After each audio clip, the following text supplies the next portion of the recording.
talaga na ang Baptist, yan po ang mga masasabi po nating sanay sa mga gawang mabuti. Mga kapatid, importante po na makita natin yung pong idea. Ang sabi, then they that gladly received His word were baptized, and the same day they were added unto them about 3,000 souls, and they continued steadfastly in the apostles' doctrine, and in fellowship, and in breaking of bread, and in prayers. Tapos ano na ginawa nila? Mga kapatid, kasi tayo po nagtuturo na ang salvation hindi by works. Malinaw po yan. Malinaw po ba sa lahat yan? Sa teaching ng salvation, we believe that salvation is not by works. It is by faith. Amen? It is actually by faith. Pananampalataya. At lagi ko pong binibigyan ng emphasis na sa usapang pananampalataya, ang pinapanampalatayanan po natin ay yung pong 100% work of redemption ng ating Panginoon. Wala ka kahit 1% roon. Wala ako kahit 1% roon. Ang usapan ng kaligtasan, purely 100% gawa po ng Panginoon yan.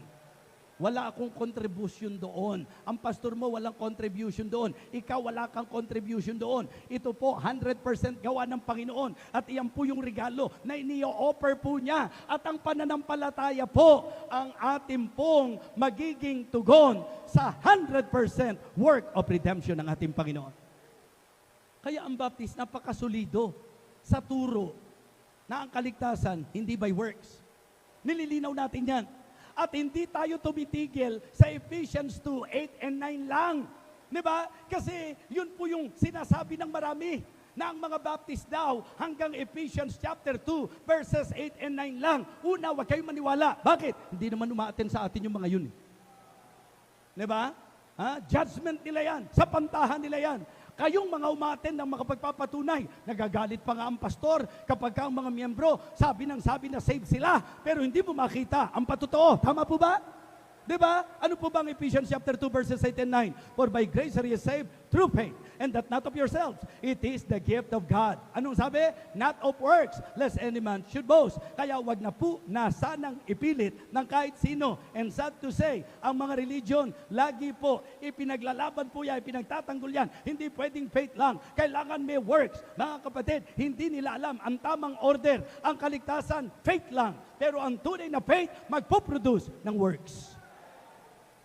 Diba? Not of works, lest any man should boast.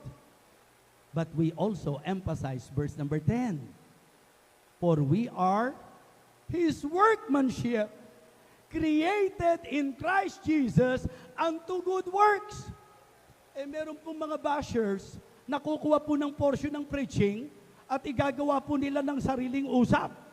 Mga kapatid, mga minamahal, hindi po totoo na ang turo ng Baptist, tumanggap ka lang kahit na magpakasama ka, kahit na lumayo ka, kahit na lihis ang buhay mo, basta tumanggap ka lang, ligtas ka.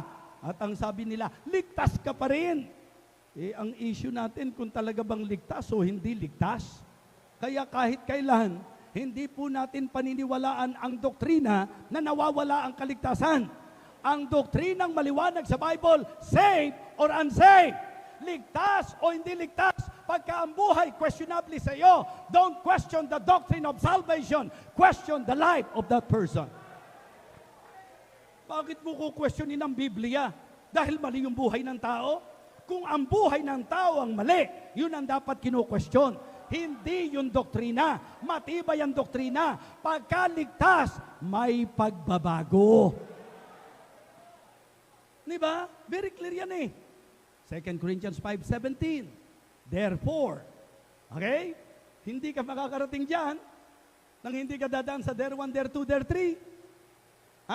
Therefore, if any man be in Christ, anong sabi?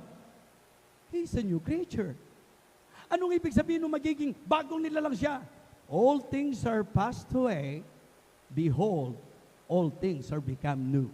Yung iba, binasa yan, all things are passed away. Kaya Kristiyano na, pasaway pa din. All things are passed away.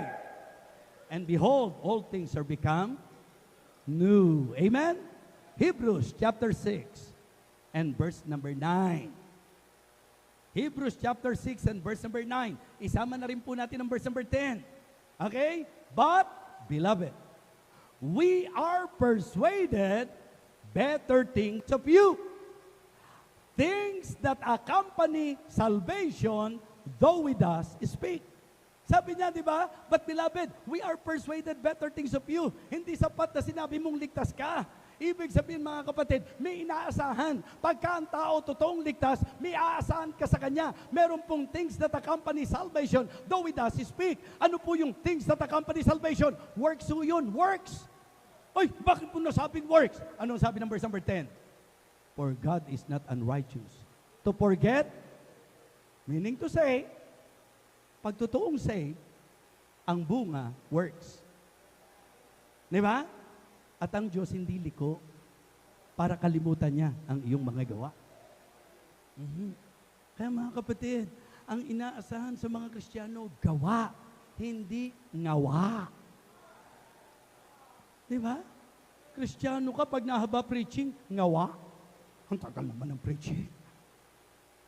Tulad dito, parang ang pakiramdam ko, mga 7 oras pa ako dito.